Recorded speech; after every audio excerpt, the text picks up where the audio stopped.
Hello everyone, welcome to EduTap and welcome to today's session. So SEBI Grade A is just around the corner and I hope that all of you have started your preparation with full focus. Now coming to economics for SEBI Grade A, it is considered as one of the most typical and hard to understand subject. I get lots of emails, I get lots of queries, the strategy calls that how to approach economics, how to prepare for economics. The students are even afraid to start economics. But let me tell you that economics become much easier when you have a proper strategy, when you have a proper approach for the economics, when you have a path for preparation for economics. And today, let me show you the path for preparation to economics for SEBI Grade A so that you have the clarity about economics so that it becomes much easier to approach economics.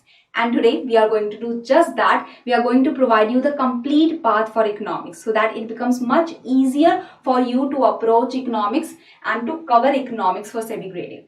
So now, before starting with this approach to economics, there is a big announcement from EduTap that we have brought for you the comprehensive guide, the complete guide for SEBI Grade A to become the SEBI Assistant Manager. So even if you have any common query regarding the examination, that what is the pattern of the exam, what are the previous year cut of the exam, and what is the syllabus for the exam, all of these queries are answered through a single guidebook. You do not have to visit different websites, you do not have to visit different links.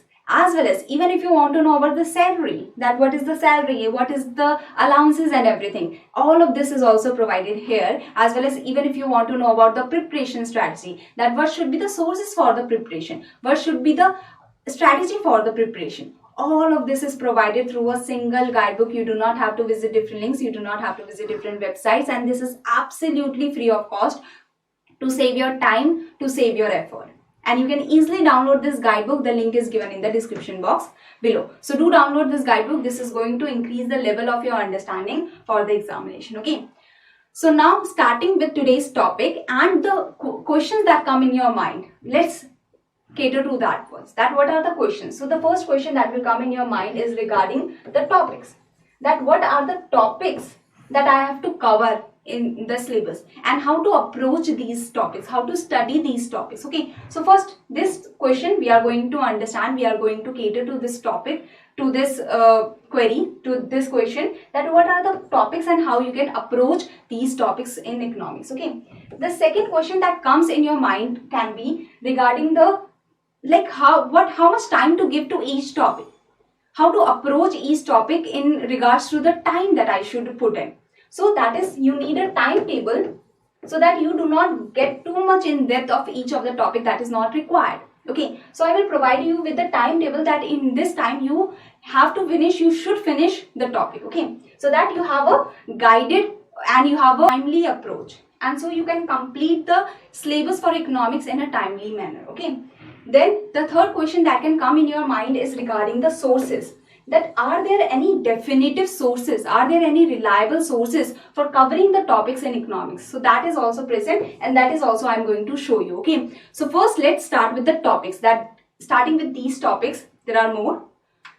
So these are the topics, how to approach these topics. Now starting with demand and supply, this is something that we have all seen. We all demand and there are the suppliers also that we see. The firms are there around us, the suppliers, the producers are there around us, the farmers we have seen. So they are the suppliers. Demand is what we want and what we are being able to pay. Okay, supply is what is being produced. So you have to start with demand and supply, and this is very easy. You have to relate it with yourself. Okay, so demand and supply. Now the subtopics are what? You have to do law of demand, law of supply. After that you have to understand the determinants, that what determine demand and what determine supply. Then you have to do the movements, that how the movement is coming in demand, how the movement is coming in supply, and how the shifts are coming in the demand and supply. Okay, that means you have to do the graph for demand and supply, then you have to do the movements and shifts in the demand and supply. Then you can just do the most important thing that comes is the elasticity. The demand and supply, you have done the basics, you have understood the slope, the law of demand and the law of supply. After that you have to do the elasticity of demand and supply. Okay, now the elasticity, you have to search for elasticity. If you do not have any course, then you can search for elasticity for demand. Now in the elasticity of demand, there are three things: the price elasticity of demand, the cross elasticity of demand and the income elasticity of demand. So these all you have to do very carefully, and I have told you the subtopic so that you can find it easily. Okay, for the cross elasticity of demand, you have to do the, like, cross elasticity means you are seeing two goods together. So you have to see the complements and the substitutes case in the cross elasticity of demand. In the income elasticity of demand, you have to see the inferior goods, you have to see the normal goods. In the normal goods, there is luxuries and the necessities. Okay, so that is, you have to complete the elasticity of demand, then come to elasticity of supply, that only has the price elasticity of supply. Okay, so this is how you have to approach the demand and supply topic. Starting from the basics of demand and supply, you have to go to the elasticity. That is a typical topic, but you can easily cover it if you go step by step. Elasticity of demand, what it is, the definition, then price elasticity of demand, then cross elasticity of demand, and then the income elasticity of demand. Now coming to the market structure, there are 4 market structure that we all know. There is the perfect competition, the oligopoly, monopoly, monopolistic. What you have to do in this chapter is the characteristics. You have to have the complete understanding of the characteristics of each of the market structure, and then you have to do the theories of oligopoly. So there is the theories of oligopoly that you have to do, because in the previous year there was a question from the theories of oligopoly. Okay, so here there are the 2 kind of theories of oligopoly. One is non-collusive, in which there are 6 theories that you have to do. So you can search it in the internet if you do not have the course. So you can search that the theories of oligopoly, non-collusive. Okay, and then there are the collusive oligopoly theories. So you can search it. Once you search it in the online, in the Google, you can get the collusive oligopoly theory. So I am telling you the differentiation so that you can search and you can find the material. Okay. Then coming to the national income. Once you have done with the basic of the chapters, once you are completed with these chapters, the third topic that comes is national income, the concepts and measurements. So there are the 8 concepts that you have to do. The gross domestic product, the net domestic product, the net national product. So there are the 8 concepts. Okay, how you can understand those 8 concepts are just by understanding the depreciation, the net factor income from abroad, and the net indirect taxes, that is indirect taxes minus subsidies. So if you understand these 3 concepts now, this national income concept is done for. Okay, then comes the method of measurement of national income. The measurement, you can measure national income through 3 methods. So first is income method, the second is value added method, and the third is expenditure method. So you have to do the measurement. The 3 methods, they have the formula, and after understanding the formula, the national income is done for. So what you have to understand is these 3 concepts for understanding the 8 concepts of national income, and you have to understand the 3 methods of measuring national income. That's it in the chapter. Okay, that is the topic that you have to do. And from the national income, you can understand the private income, the personal income, and the personal disposable income. Done for. This is the chapter complete. Okay. Then coming to the classical and Keynesian approach, determination of output and employment. How you can approach this chapter? First of all, see, this is what the classicals and Keynesian have given. So you have to understand that you can not change the theory. You cannot put anything in the theory. So you have to just understand this theory without putting much of your inputs in it. Okay. So that is, you have to just understand that what are the assumptions that the classicals and the Keynesians have taken. They have taken the assumptions, and you have to understand each assumption very clearly. Once you understand the assumption, now think that you have completed the theory in the basic manner. You have understood about the whole of the theory in the basic manner if you have understood the assumptions. Now after understanding the assumptions, move to the graphs. When you have understood the graphs, that means you have done the advanced level of these theories. That is all that you have to do in this theory of the classical and Keynesian. Do the assumptions, do the graphs, done for it. Okay. Then coming to the consumption function and the investment function. Here you have to understand about the autonomous and the induced. Autonomous consumption and the induced consumption, autonomous investment and the induced investment, and you have to do the function. That means the equation of consumption function is very important. The consumption function depends on the disposable income. So once you do this, it depends on the disposable income or the income, we can say. So once you understand this equation now you are done for. This is all that is in the consumption function and investment function that you have to understand about the autonomous investment and the induced investment and the types of investment, like the business investment is there, the residential investment is there. So this is all that is in the chapter. Multiplier and accelerator, you have to just do the formulas here. If you understand the formula of multiplier, the Keynes has given this multiplier, so understand first of all assumptions. Once you understand the assumptions of the multiplier and accelerator, then you are done with the theory part. Okay, then you have to do the formulas and then you are done with the application part also. So this is all that you have to do in the multiplier and accelerator chapter, the assumptions and the formulas. Okay, and you can easily do that. Just search the assumptions. Once you know the assumption that okay, the Keynes has said this in the theory, the Keynes has taken this assumption, means he thought about this. Okay, so once you understand the 5-10 assumptions now, you will understand that okay, what the theory is saying. Then you can do the formula and the question can come from the formula mainly. We have seen a question in the PFRDA. In the PFRDA, there was a question that was directly from the formula of multiplier, and you know the formula of multiplier, that is very easy, 1 upon 1 minus marginal propensity to consume. Okay, so once you understand the formula, then it becomes very easy to cater to any question that is from here. Then coming to the demand and supply of money. So what is the demand for money? We are demanding the money. What is the supply for money? There are the different components of supply for money, like there are the M1, M2, M3, M4. So you have to understand that what are the components or what are the parts of supply of money. Then you have to understand in this chapter there is the liquidity preference theory. So this is the most important theory in this chapter that you have to do. Again, this is given by Keynes and you have to do the assumptions and the formula and the diagram. Okay, that's it. So demand and supply for money is a very important chapter. You have to focus on that, because when you understand the demand for and supply for money now, then you will understand this LM, because LM curve shows the equilibrium in the money market. That means once you understand the demand and supply for money, you can easily understand the LM curve. And once you have understood the Keynesian theory of goods market, that is the theory that we understand here, the Keynesian approach of output, of determination of output, you can understand the IS curve easily from this theory. So that is the IS curve shows the equilibrium in the goods market. So you have understood the IS curve through the theory here, and you have understood the LM curve through the theory here.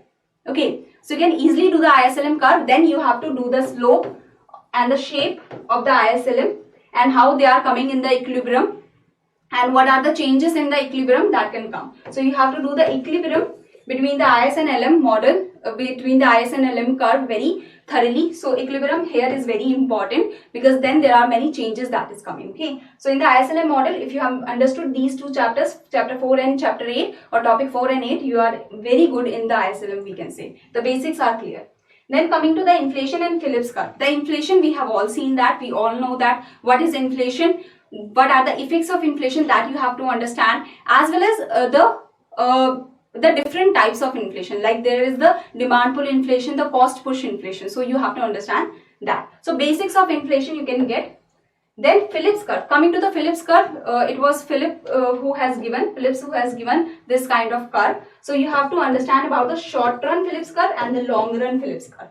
That's it. Okay. In the long run, there are two theories: adaptive expectation theory and rational expectation theory. So do those two theories, adaptive and the rational. Adaptive and the rational. Okay. So Phillips curve, there are the three theories. One is short run theory, that is given by the Phillips only, and the second and third is the long run theories. The second one is the adaptive expectation theory and the third is rational expectation theory. You can see why I am saying easily you can do that, because you have to now do rectification of many of the topics. When there are the assumptions, when there are the graphs, you can do the rectification. Okay, when there is the theory that is being given, you have to do the rectification. So do the rectification where it is necessary and put the logic where it is necessary. Not in all topics you cannot put the logic there. You have to do the rectification when the assumptions are there, when the theories are there, because they have been given by the person that has wrote the theory. Okay, so here Phillips curve is easy. Why? Because you have the theory. It is the theories of 1 or 2 pages. So each theory, like 6 pages you have to do, and you are done with the Phillips curve. So that's why it becomes easy once you know that what you have to do in the chapter, and you can easily approach the chapter now. Okay. So business cycles, everyone has seen. There is the boom that is coming, and there is the peak that is there, then there is the recession, then there is the depression, then there is the trough that is there. So that is the business cycle. Why it is coming, when it is coming, there is the periodic cycles that are there, but irregular they are there. So what you have to do is the characteristics of the business cycle and the different ages of the business cycle, I can say, different parts of the business cycle. Then you have to do balance of payments. In this balance of payments, once you understand the current account and the capital account and the components of the current account and capital account, that is all you have to understand in the balance of payments. Foreign exchange markets, the demand of foreign exchange, the demand or the supply of foreign exchange, what are the determinants of the demand for foreign exchange, what are the determinants of supply of foreign exchange. So now coming to the monetary policy, that is given by the RBI. Okay? A monetary policy is what? Like the money supply, how it is being controlled, the interest rate, how it is changing. Fiscal policy is what the government is doing through the expenditure and through the taxes. So once you know the monetary policy, the concepts of monetary policy or the tools in monetary policy, the tools you have to do in the monetary policy and the fiscal policy, then you are done with the monetary and fiscal policy, like how the tools are affecting the economy, how the monetary policy and fiscal policy are affecting the economy. Then about the non-banking financial institutions, direct questions have been come from this segment, that is regarding the characteristics or the features of non-banking financial institutions. So I hope now you have understood all of these topics. Now you will remember all of these topics. Remember it in your mind that I have to first do demand and supply. Start from the basic, go to the advanced version of the elasticity. Market structure, then 4 markets there are, the theories of oligopoly you have to do, national income, the components, the concepts of national income and the measurement, classical and Keynesian theory you have to do. So theory means assumption and graph. Consumption function, investment function, you have to do the function, and the autonomous and investment, what they mean. Okay. The multiplier and accelerator, you have to do the theory, that is the assumptions you have to do, and you have to do the formula here. Demand and supply of money, you just have to understand the liquidity preference theory. Once you understand the liquidity preference theory, you will have the basic idea of the demand for money and supply of money and how they are coming in the equilibrium. ISLM model, if you understand topic 4 and topic 8, ISLM model will be very easy for you. So have focus on the above chapters to understand the ISLM. Inflation and Phillips curve, I have shown you. Phillips curve have 3 theories that you have to do. Inflation, the basic idea you should have, that demand pull inflation, cost push inflation, what they are. Business cycles, characteristics you have to do, balance of payment, the accounts you should know, foreign exchange market, market is what? Market is demand of something and supply of something, okay. Monetary and fiscal policy, the tools and how they affect the economy, okay. And when you understand the monetary and fiscal policy, now you will have also the better idea about the ISLM model. Non-banking financial institutions, you have to do the characteristics and the features of the NBFCs, okay. Now coming to the timetable, how much time to give to each of the chapter or to the chapters, okay. So here demand and supply and market structure, you can give 3 days. Try to give 1.5 day. Now I am telling you in the days form that try to finish demand and supply, the basic ideas completely in the first half of the day, okay. Then 1 day you can give to the elasticity completely, practice it a lot, okay. Then coming to the market structures, the other 1.5 day you can give. Like in the half day you can complete the characteristics, and in the 1 day you can complete the theories, and you can read about the theories. You can make very short notes. You do not have to do too much in depth of the theories, okay. Just have the basic idea that what the theory is saying, like the could not theory, what the idea is behind the could not theory, okay. What the idea behind is the Burton theory. That's it, the idea behind the theory, that's it, okay.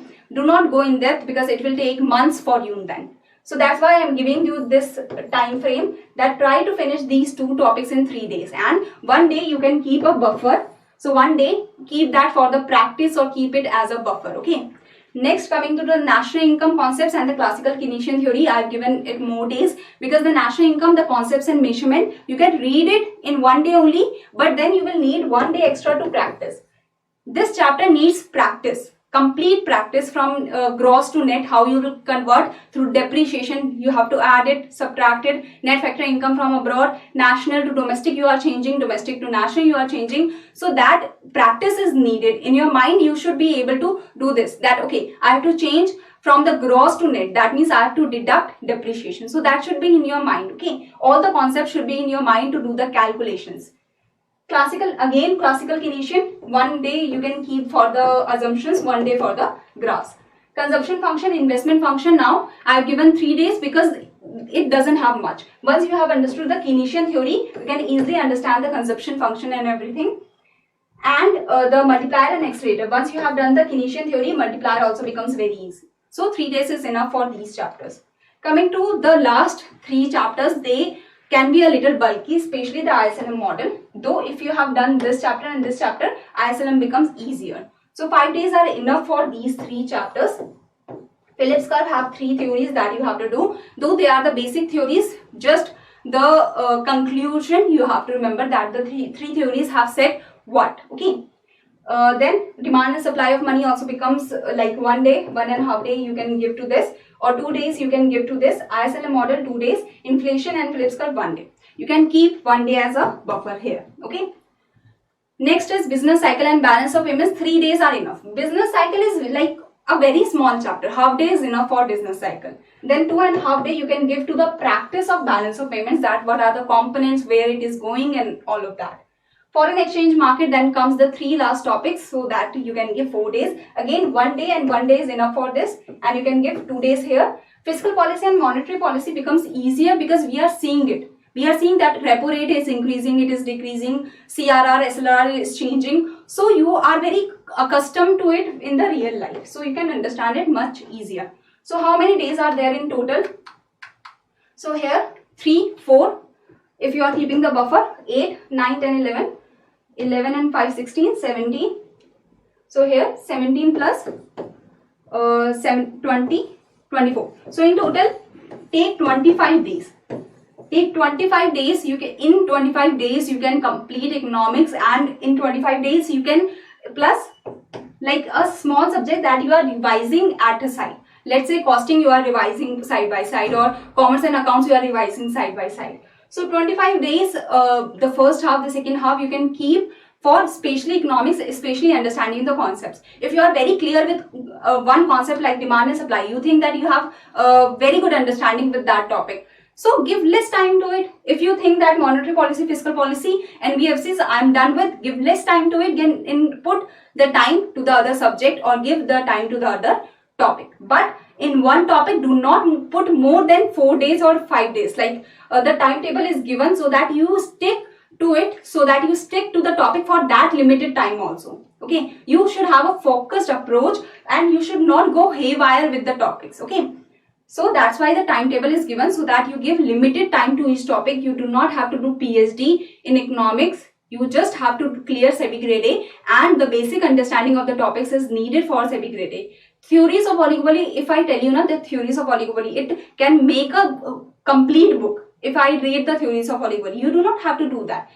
Compress it to 2 pages. All the theories of oligopoly should come in 2 to 3 pages, because you just have to have the idea of the theories of oligopoly. Okay. So sources, now what sources you have to follow? NCERT, it is said it is the mother of all the books. So NCERT 11th and 12th. See here the national income is given in a very good manner. It is given in a very good manner. So national income, you can do the basic idea you can get from here. Here all the concepts will be given in the 11th, 12th book. And the monetary policy, fiscal policy, even the foreign exchange market is there. The balance of payments are there. So basic idea you can get from the NCERT. The ICI material is also there, but it is too much, too advanced. Okay. So have a balance between the basics and the advanced. Now here are the some books. So here, this is H.L. Ahuja. I have it here. So this is the H.L. Ahuja book. So this book, you will not get it in the PDF form. You will have to either buy it. But let me tell you that this is so heavy. Okay. And this is macroeconomics version. The macroeconomics version is much bigger and healthier than this. Okay. So what you have to do is just see your syllabus. See the topic in here. And then see that how much you need it. Like in the Portsiani's book, the theories of oligopoly is given.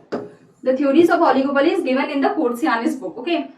But the problem is the theories are given in in a lengthy manner. So you do not have to do that. Just understand the idea behind the theory and that is enough. So I have shown you this book. You can get it, I guess you can get it freely, available in the PDF form in internet. So you can do the theories of oligopoly, but I'm telling you, do not go in depth. Like you will see the curves like this.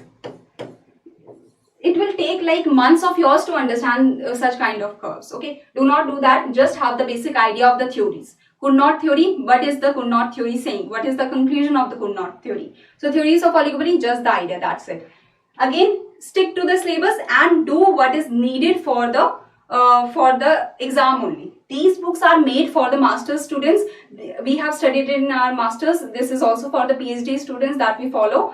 But you have to do just the basics, just the idea of the theories, okay?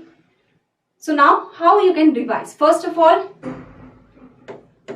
set the timer, do the mock test, do the questions in a timely manner, okay? So that is, there is too much pressure when the exam is there. So you have to have the understanding of the exam, you have to have the pressure that is coming in the exam. So you have to do the practice in a way that you are able to handle the pressure in the exam. So do the revision through the MCQs, through the mock test, so that the revision is also happening as well as the practice is also happening, okay? Second is make your own notes, short notes. Like I have said you that the could not had said that if a firm is changing the output, the other firms will keep the output, other firms, rivals will keep the output constant. So that is it. Could not has said this. This is the idea behind could not theory. Done. The could not has given that if a firm is changing the output, the rivals are keeping the output constant. So make short, crisp notes. Do not write a book out of the theories or something, out of the complete syllabus of economics. Then again, you do not have to do PhD in any of the topic of economics. In the complete of the economics, you have to clear SEBI Grade A. You have to become officer. You have to become the assistant manager in SEBI. So just study what is needed. Do hard work, but also smart work. Do not pressurize your brain too much that it becomes in the exam it is not able to remember anything. So do not clutter your mind, declutter your mind, and then put only the things that is needed, okay, in your mind.